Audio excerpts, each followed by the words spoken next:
Hello viewers, আশা করি সবাই ভালো আছেন। আজকে একটি ভিডিও নিয়ে চলে এসেছি কিভাবে আমরা এসএসসি রেজাল্ট লিখব বা কিভাবে বের করব। প্রথমে আমরা ক্রোমে যাই, সার্চ অপশনে ক্লিক করব, সার্চে যাই এসএসসি রেজাল্ট দিয়ে সার্চ দেব।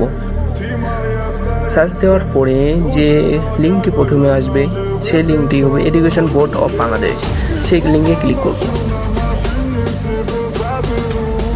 লিঙ্কে ক্লিক করার পরে একটি স্লাইড দেখতে পাবো। সেই স্লাইডে আমরা প্রথমটি ঠিক রাখবো, তারপরে আমরা সালের অপশন থাকবো, সালটা সিলেক্ট করে দেব।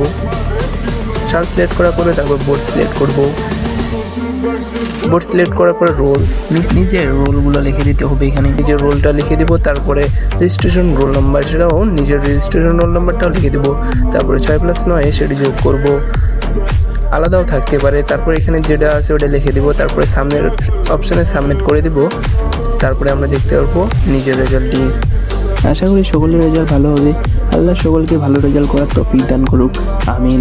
আর ভিডিওটা যদি ভালো লেগে থাকে লাইক কমেন্ট করে পাশে থাকবেন এবং সাবস্ক্রাইব করে বেল আইকনটি অন করে রেখে দিবেন, যেন আমরা ভিডিও ছাড়ার সাথে সাথে আপনার কাছে নোটিফিকেশনটি যেতে পারে।